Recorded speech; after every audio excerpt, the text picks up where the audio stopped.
High friends, good morning. হইচের আর একটা নতুন ব্লগে তোমাদের সবাইকে অনেক অনেক ওয়েলকাম। আজকে দেখো সকালবেলা আমি বানিয়েছি ডিটক্স ওয়াটার। দেখো যেই ব্লগটা শুরু করলাম অমনি ট্যাক ট্যাক ট্যাক ট্যাক ট্যাক ট্যাক ট্যাক ভাঙাচোরা দেবে নাকি ভাঙাচোরা, যাই হোক সকালবেলা উঠেই আজকে ডিটক্স ওয়াটার বানিয়ে নিয়েছি, যাতে পুজোর সময় আমার মুখে কোনো পিম্পলস না ওঠে। দেখবে মানে সারা বছর ফেসটা ক্লিন থাকবে, কোনো ব্রণ হবে না, কিন্তু পুজোর সময় বা কোনো বিয়েবাড়ি আসলেই মুখে পিম্পলস। সেটা যদি না হয় তখন একদম অনেক দিন 12-13 দিন আগে থেকে প্রিকশন নিচ্ছি। আর এই ডিটক্স ওয়াটারটা খেলে কি হয় জানো, পেট পরিষ্কার থাকে, মানে হজম শক্তি ভালো হয়। তো আর হজম শক্তি ভালো মানেই পেট পরিষ্কার হবে, আর পেট পরিষ্কার মানেই তোমার হচ্ছে স্কিনে পিম্পলস হবে না, আর স্কিন কিন্তু ভেতর থেকে গ্লো করে। এটা কিভাবে বানিয়েছি, এটা দেখো এতটা পরিমাণে জল নিয়েছি, অর্ধেক শশাকে গোল গোল করে একদম পাতলা করে গোল গোল করে কেটেছি। ঠিক আছে, একদম পাতলা করে গোল গোল কেটেছি শসা, 1 নম্বর। 2 নম্বর, পাতলা করে গোল গোল করে আদা কেটেছি। ঠিক আছে, আর কয়েকটা তুলসী পাতা, যেহেতু আমার একটু ঠান্ডা লেগেছে তাই কয়েকটা তুলসী পাতা, মানে ওই 8খানা তুলসী পাতাটাকে ছিঁড়ে এর মধ্যে দিয়েছি। আর লাস্ট দিয়েছি লেবু, একটা ছোট্ট পাতিলেবুকে সরু করে পাতলা করে কেটে দিয়ে দিয়েছি। আর এটা মিনিমাম 3 ঘন্টা এরকম জলের মধ্যে দিয়ে দিয়েছি সব, তারপরে 3 ঘন্টা ভিজতে দেব। আফটার 3 আওয়ার্স সেটাকে খাওয়া শুরু করব। আর এটা চেষ্টা করবে দিনের আলো থাকতেই খাওয়া শেষ করতে, কারণ এর মধ্যে লেবু দেওয়া আছে। রাতের বেলা খেলে কিন্তু অ্যাসিড হয়ে যেতে পারে, তো দিনের বেলা এরকম যদি তোমরা ডেইলি খাও। আমি যখন খুব গরম পড়ছিল তখন খাচ্ছিলাম, তারপরে মাঝখানে তো প্রচুর এবছর বৃষ্টি বাদলা হয়েছে, খাওয়া হয়নি। তো আবার 2 দিন ধরে গরম পড়ছে, তো কী বলে রান্নাঘরে গিয়ে না এই লেবু শসা সব দেখে হঠাৎ করে মনে পড়লো, এই বাবা সব কিছু আছে যখন, চলো ডিটক্স ওয়াটারটা বানিয়ে রাখি। তো সেটাই এখন বানিয়েছি। আর এটা খেতে কিন্তু একদম খুব বাজে না, আবার খুব ভালোও না, একটু কষকষে, একটু তেতো একটু টক এরকম লাগবে, কিন্তু ভীষণ মানে বেনিফিট দেয়। সব বয়সীরাই খেতে পারো, বয়স্করা যদি মনে করো খাবে, খুব ভালো। হজম শক্তি অনেক কম থাকে বয়স্কদের, তাদের পক্ষে খুব ভালো। আর একটা হচ্ছে, চলো এখানে এখন আমাকে যেতে হবে রান্নাঘরে, তার কারণ আমার বর 2 দিন ধরে খিচুড়ি করে পাগল হয়ে যাচ্ছে। কি যে খিচুড়ি খেতে ভালোবাসে, আসলে ও ভাবছে কি শ্যামলীর তো শরীর খারাপ, খিচুড়ি করলে হয়তো এক পদে হয়ে যাবে, সেই কারণে বলছে। কিন্তু আমি যে কোনো রান্না না ওই ধরতকটা মারপেরেক করে করতে পারি না, শুধু ডাল আলু সেদ্ধটাই ধরতকটা মারপেরেক করে করতে পারি। তো এখন চলো খিচুড়ি করবো, আর সেটা তোমাদের সাথে শেয়ার করব। দেখো খিচুড়ি রান্না দেখানোর আগে তোমাদের সাথে একটা অনলাইন থেকে জিনিস কিনেছিলাম, সেটা আগে দেখিয়ে নিই। এই মাত্র আসলো, ঠিক আছে, এটা এই মাত্র আসলো। ভেতরে মনে হচ্ছে কি কিছু নেই, আওয়াজই হচ্ছে না।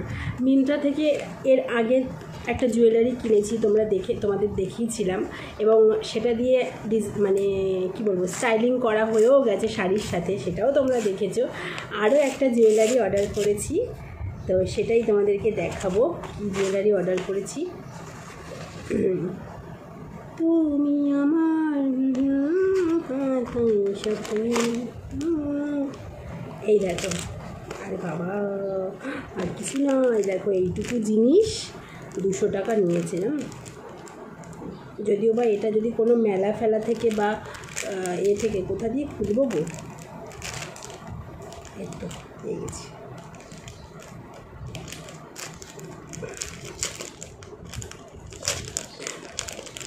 এটা আমি একটা লাল রঙের ড্রেস কিনেছি, সাদা রঙের একটা ড্রেস কিনেছি তোমরা দেখেছো, আর একটা লাল রঙেরও ড্রেস কিনেছি, ওইগুলোর সাথে খুব ভালো যাবে, তো সেই কারণে কিনেছি। দেখো খুব সুন্দর এসেছে, আশা করি। এটাকে কিভাবে পরতে হবে, জাস্ট ওয়েট, এটাকে পরতে হবে, পরে দেখো প্রথমে দেখে নাও, এই হচ্ছে জিনিসটা, এটাকে পরতে হবে। হ্যাঁ এইবারে ঠিক আছে, এই দেখো জিনিসটা ঠিক এরকম থাকবে। আমি যে সাদা ড্রেসটা কিনেছি না, ওই ড্রেসটার সাথে এটা পরলে, বা লাল রঙের একটা ড্রেস কিনেছি, সেটা তোমাদের দেখানো হয়নি। লাল ড্রেসটা ভুলেই গেছি দেখাবো বলে, ও যখন পুজোর সময় পরবো তখন দেখে নিও। এই যে এইটা ওই দুটো ড্রেসের সাথে পরার জন্য কিনেছি। এটা কিন্তু তোমার সালোয়ার কামিজ বা শাড়ির সাথে পরলেও ভালোই লাগবে আশা করি। তো এটা হচ্ছে 194 টাকা নিয়েছে। কেমন হয়েছে অবশ্যই জানিও, ঠিক আছে? তুমি আমার তো বেশ ভালোই লেগেছে। 150 টাকা হলে ভালো হতো। আসলে কি বলো তো, এটার দাম কিন্তু 167 টাকা, কিন্তু ওই যে পুজোর সময় না, এখন মিন্ত্রা খুব চালাক হয়ে গেছে, ফ্রি ডেলিভারি দেখায়, কিন্তু আবার প্ল্যাটফর্ম মানে ফ্রি ডেলিভারি দেখালেও ক্যাশ অন ডেলিভারি নিলেই 20 টাকা বাড়িয়ে দেয়। ছেলেরা বলে মেয়েদের জীবনে কত শান্তি, আর মেয়েরা বলে ছেলেরা কত ভালো আছে, ছেলেরাই ভালো থাকে। অ্যাকচুয়ালি সত্যি কথা বলতে ছেলে মেয়ে দুজনদেরই কিন্তু জীবনে মানে কি বলবো, সুবিধা অসুবিধা আছেই। যেমন ছেলেদের যেমন মানে ইনকাম করতেই হবে, সংসার চালাতেই হবে, আর মেয়েদের তেমনি মানে রান্না করতেই হবে, বিশেষ করে শ্বশুর বাড়িতে। শরীর খারাপ থাকুক, শরীর ভালো থাকুক, মন খারাপ থাকুক, মন ভালো থাকুক, মানে যত কিছুই হোক না কেন রান্না তোমাকে করতেই হবে। তো এই শরীর খারাপের সময় রান্না করার সময় মনে হয় যে ভাতের কত দাম, খাবারের কত দাম। এটা আবার মানে এখন ফিল করছি, এই যে খিচুড়িটা রান্না করছি না, মানে আমার শরীর বিশ্বাস করো এত খারাপ লাগছে না, আমি তাকাতে পারছি না ভালো করে, ঠিক আছে? ভালো করে তাকাতে পারছি না। রান্নাঘরে এসে আরও বেশি, কারণ এই যে তেলের ঝাঁঝ, মানে ঠান্ডা লেগেছে তো প্রচুর, জ্বর ভাব, মুখটা পুরো ভেতরে, জিভে 2-3 জায়গায় ঘা হয়ে ভরে গেছে, মানে এত কষ্ট হচ্ছে না, আমি কি বলবো। সত্যি কথা বলতে বাড়িতে আরও 2জন মানুষ আছে বলে না, তাই না হলে আমি আজকে পুরো শুধু আলু সেদ্ধ ডিম সেদ্ধ করে রেখে দিতাম। আর সত্যি কথা বলতে শ্বশুরমশাই আবার না ওই শুকনো খাবার খেতে পারে না। আমি, আমার বর, আমার শাশুড়ি যেমন আলু সেদ্ধ ডিম সেদ্ধ মাখন দিয়ে খেয়ে নিতে পারি, কিন্তু শ্বশুরমশাই আবার ওরকম শুকনো শুকনো খেতে পারে না। তো সেই কারণে খিচুড়িটা করা। আর খিচুড়ি করলে আবার আমি যে কোনো রান্না একটু ভালো করে তামঝাম না করে করলে আমার ভালো লাগে না, কি তবুও আজকে মানে খিচুড়িটা না অতটা ভালো হয়নি।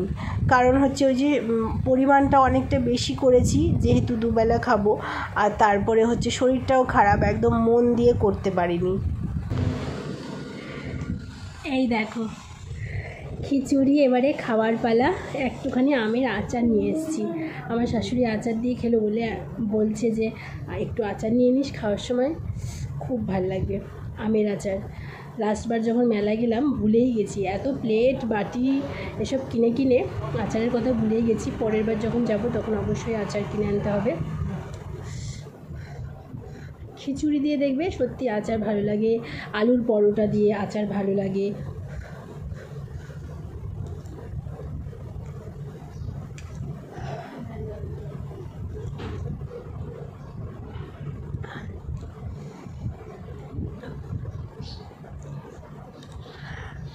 বাবা কি গরম, খেতে পাচ্ছি না। দেখো অবস্থা দেখো, দেখেছো? খেতে দিতে বলে খেতে দিলাম, এই খাবারটা খাও, অসভ্য খাবার সামনে নিয়ে শুয়ে আছি। সন্ধেবেলা একটু ভাবলাম বরের জন্য একটু যখন করছি নিজের জন্য ভেজে নিলাম। খিচুড়ি খেয়ে না দুপুরবেলা পেট ভরেনি, খিচুড়ি আমি তো ভালোই বাসি না, আর করা যাবে।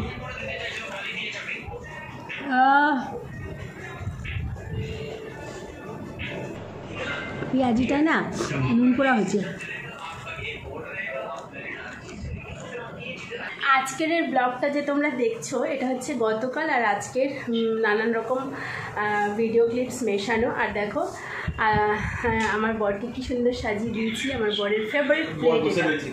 আর বর বসে মনে হয়েছে বরকে দেখাতে পারছি না, কারণ বর হচ্ছে খালি গায়ে পুরো অনুকূল ঠাকুরের মতন বসে আছে, জানো তো।